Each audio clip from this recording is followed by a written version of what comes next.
What up, world? How we doing this morning? Friday. Motivation and inspiration, just some words of encouragement. Leaving the gas station on 31st in Brooklyn. Thoughts and prayers to all the people that's dealing with homelessness in the world, man. Every time I come to this gas station, there's about 6-7 people out here. And it's raining now, so it's a few of them sleeping in this car under the gas pump. And I never in a million years thought this would be the city. You know, we always had a lot of violence here, but never an abundance of homelessness. This video is inspired by Earl Nightingale. I was listening to a lecture from him this morning, and he was just talking about being a risk taker and the benefits of taking risk in the world. And there was a pilot back in the 1800s that said if humans spent as much time taking risks than avoiding risk, we would be a lot further in society. It's crazy somebody said that in the 1800s. Here we are in 2023, and we still have a lot of people that don't want to take risk. And when I say take risk, I'm not just talking about jumping off a cliff or going skydiving. I'm talking about having a different political opinion, telling somebody how you truly feel about them. If you play sports, it's trying a new move in a game, maybe trying a left-hand layup for the first time. Play soccer, it's kicking the ball with your left foot. If it's baseball, you taking a risk of stealing the base for the first time, not knowing if you're going to get from first to second, they're going to turn around, throw that ball, and you out. But without risk, there's no reward. And so I just want to shout out the risk takers. When I hear that title, risk takers, my first thought is YNW Melly. He got a track top risk taker. I can't believe what that boy did to. Rest in peace, Juvie and Sack. But I just want to inspire and encourage whoever stumbles across this video to take some risk in your life. You know what you love to do. You know what's important to you. Give your art to the world, and you never ever know how you'll be blessed. But the same way I had no idea that, my words would be helping people all across this world, you have no idea how much the world needs you. When Lil Wayne was 7, he didn't know he was going to be Lil Wayne. When Patrick Mahomes was 5, he didn't know he was going to be this Super Bowl winning quarterback. He maybe have the thought, right? But he had to hold it there in his head until it became a reality. Michael Jordan could have easily quit in high school when he got cut. But he kept going, and now he got 6 rings. And you know what you faced in your life that has made you want to stop. That want to throw in the towel, that want to say, man, I'm done with it. It could be the current situation you're living in right now. It could be something that hasn't even happened in your life yet. But I want to encourage you to take the risk and keep going. Keep trying, keep putting in the effort. And you never know when the lights and the stardom and the fame is going to be on you. And I'm not talking about the worldly fame, because I'm not really interested in that. But this peace inside of your spirit to know you've done your job, that you completed your mission, that you can lay your head on your pillow at night and know you ain't out here deceiving folks and lying and scamming and whatever else is going on in the world. Shakespeare said it, the world is a stage, so a lot of people don't even know a lot of the things that they're consuming or taking in. It's to manipulate you and to make you look at life from a different angle or a different view. Like, I'm waiting to have a conversation with somebody else in the world who grew up in a homeless shelter like I did. Like, I want to hear your experience. I know what it was like for me to be in a homeless shelter, but I want to hear somebody else's perspective. I know what it was like for me to be on Section 8 my whole childhood and watch them do the inspections and see mama be able to put daddy out whenever she wanted to. But I would like to hear other people's perspective. That's how you grow. But in order to be comfortable listening to someone else's perspective is a risk, right? Because they can say something that hurts your feelings. They can say something that brings up an old wound inside of you that you haven't completely healed from, or it could trigger you a little bit. So living is risky. Driving this car right now is risky. Wherever you are right now, you either standing up, laying down, or sitting. I doubt you're sitting crisscross applesauce. I doubt you're doing a headstand push-up or something. maybe you into yoga and you got this playing in the background, and that's possible. But we humans are, the same but unique. Same physically, unique spiritually. That all of us have different thoughts, different minds, different ideas. And as you believe, so it be done to you. So what do you believe? Because there's a lot of different things that are presented to us in today's society, but what are you taking to heart? And it's a risk, right? It's a risk to believe somebody's narrative that they sell you when you get to the end of that rainbow, and it's not a pot of gold, it's a pot of coal. Ain't that? No, that's what Santa give you. But it's a risk following new trends. It's also a risk staying the same. So you got to pick and choose, what risk do you want to take in this life? Do you want to know that when you leave this physical world that you're going somewhere abundant and beautiful? Or do you want to risk that for chasing all the pleasure you possibly can while you're here? The choice is yours. See, one thing I've learned not to do is try to tell people how to live. Do what you do, but watch my shoes. See, I always speak from my personal experience, and that can resonate with you in your heart however you want it to, because you know your life, you know what you've been through. But if I'm trying to talk down to you or tell you that I'm better than you, that's hypocritical. I truly believe that all sins are on an even playing field. So I can't say because I haven't committed the same sin that you have that I'm better than you. I can just say this is how I repented and this is how I chose to move forward. You can make that choice in your life as well. It's a risk, right? It's a risk trying to let go of your sin and become a better person. It's a risk holding on to your sin and doing the same destructive things to your body and to your health over and over again. Lifting weights is risky. Eating healthy is a risky. Not eating healthy is risky. Not lifting weights is risky, Life is a two-sided coin. And you never really get to see how it play out until 5, 10, 15 years later. Like right now, you can start spending all of your free time being productive. Writing one page, coming up with a new joke, coming up with a new invention, new idea.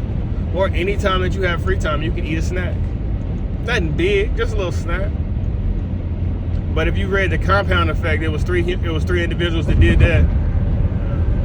One lost 33 pounds, one gained 33 pounds, and the dude who made no changes, he was the same. Like, life has to keep going. I know it seems like it's about to be over tomorrow if you let the news tell it. But God willing, you're going to be here for a minute. So you need to get adjusted to the fear. At the same time, keep going towards the abundant future that God wants you to have. See, I normally say that you won't, but it really ain't you, it's God, because that vision wouldn't be inside your head if it wasn't put there for a purpose or reason. But it's a risk following this imaginary idea that no one else in the world can see. You may get laughed at, you may fail, it may not actually come out the way that you thought it would, but it's also the risk that it didn't come out 100 times better than you ever thought it would. Like that's where the faith come in at. Because anytime we get the confidence to take a risk, that immediate next thought is doubt. You can't do that. That won't work. Why would you even think that? That's stupid. And we really got to watch the way we talk to ourselves. Our inner conversation has to be full of life, full of love, full of joy. If I can't lift myself up, what I'm going to do to the world? How I'm going to raise my kids up, my girl? I was 13, 14 years old, motivating my mom and daddy. Hey, y'all stop fighting so much. Y'all stop arguing. Come on, we family. I love both of y'all. I used to mediate my parents' arguments. That was a risk as a kid, getting up and getting grown folks' business. But it was also a risk of sitting down and not saying anything and letting their violence escalate to another level. It was a risk to let go of all my bad habits and be a devoted full-time father. There was also a risk of ignoring my responsibilities in this world, and while I could have a great life, my children will be out here suffering. Everything has the yin and the yang, the positive and the negative. And whether it's the Bible, whether it's the Master Key System by Charles Haanel, all of these fantastic books tell us the same thing. And if you've ever read Think and Grow Rich by Napoleon Hill, I believe it's chapter 12, that is sexual transmutation. And I honestly think the reason that our society promotes sex 24/7, 365 is because it does not want you to transmute that energy into something positive. And once again, there's a risk with being overly sexually active. There's a risk with practicing semen retention. But you gotta find your balance in this thing called life. Because where attention goes, energy flows. And if we being G, it don't take much effort to sleep with somebody. Like as much as the world hyper focuses around being sexually active, that's extremely surface level. That's low vibrational. I can sleep with you and not know your name, but to know your fears, your goals, your desires, your dreams, what you went through when you was 5, what your favorite color used to be, your favorite cereal, like that stuff that's deep, because it takes time to have conversation to get to know somebody. And I've just risen above the things that are just so simple to do, especially when they're so harmful long term. I truly believe that every human, if they were to take all that lustful sexual energy that the world is throwing out and transmute that into something bigger than themselves, the world change overnight. You know what they say? If everybody swept under their feet, the world is clean overnight. There's a book by J.D. Unwin called Sex and Culture, and he talks about the more sexual freedom you have, the more society declines, because the men don't have to take risks. They don't have to go out and be dangerous and be warriors to get rewarded. They can just go on the internet, swipe a few times, click on that link on your page, pay a subscription, they can see whatever they want. The danger has been took out the world. A lot of women don't have to be sweet, loving wives anymore because there's no risk of losing your husband. Once again, you swipe, like, DM, you got you a new man. At the same time, there's a risk with starting over and over and over and over and over with new people. But because we don't want to expose ourselves to the risk of being hurt and being vulnerable and being real, we don't talk about our trauma, we don't talk about our pain. We just tell jokes to each other, meet up, clap the cheeks, and then we ghost each other. And then we make social media videos talking about how men ain't this and women ain't that. But neither one of us are being real and being open and being vulnerable. And if we can move past sex being the highest goal, like if we can look at that as like the cherry on top of the cake, the extra, the cup of ice cream next to the cake, then you get to live life for real, because you got somebody that they have a stroke tomorrow, they get in an accident in a wheelchair, y'all still have a real connection, real communication. But if all we have is a sexual relationship, then you take the risk of this falling apart once we're not overly sexually active anymore. And if you got kids in a relationship, you got, it's just the way the life is presented is extremely false. And so many people follow these false idols, and then they wonder why they have negative outcomes. You can't be looking up to Will and Jada, Martin and Gina, Ike and Tina. You need to, well, if you didn't have good parents, man, you need to, I don't even know. Like, I really try to wonder, where do you find a good relationship, a healthy relationship to model? My wife and kids had a good relationship, I guess.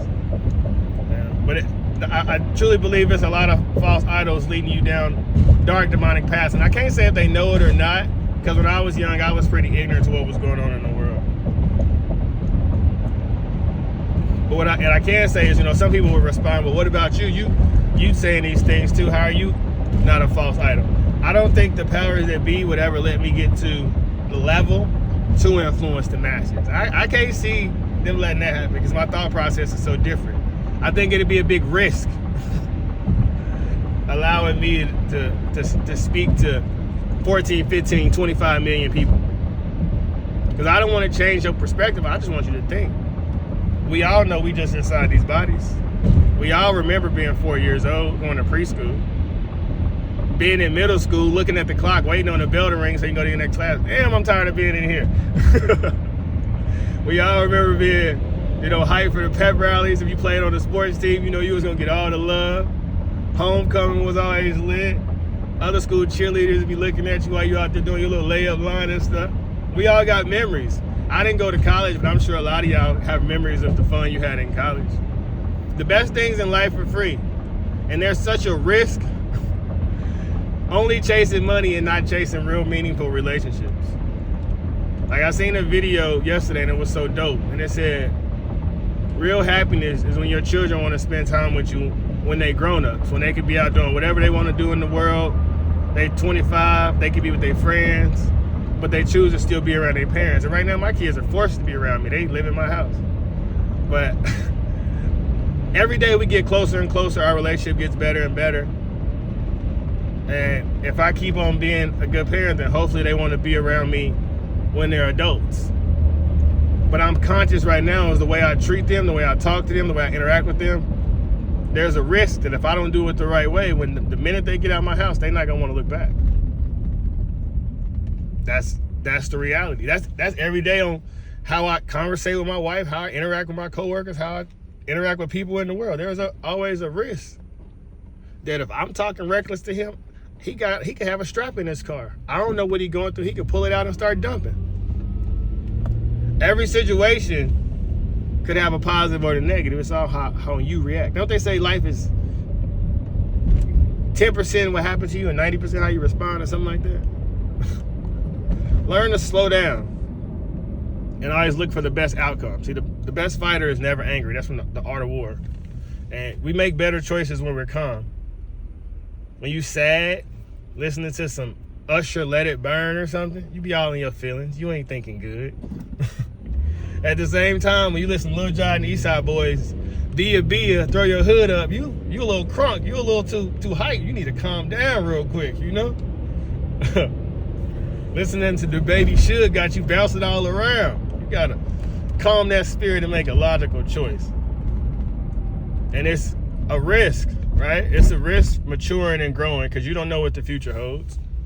Stepping outside of your comfort zone is one of the riskiest things in the world. For the longest, I didn't want to drive to Overland Park. I didn't want to drive to the plaza because I was told it was all white people. I thought it was a real risk, a real danger going out there. And then when I stepped out my comfort zone, I was like, man, they just people. They ain't worried about me. They over here shopping, taking selfies. But I had to step outside to face the risk of the world. And you watching this video, wherever you are, I hope I motivate you just a little bit. Take a risk in your life in a positive way. And if it works out for you, take another one, take another one. Martin Luther King said faith is taking the first step without seeing the full staircase. And I truly believe that humans are full of greatness. Like, I wouldn't say that if I didn't believe that about myself. I knew who I used to be, how I used to think, where I come from, and what I've been able to rise to.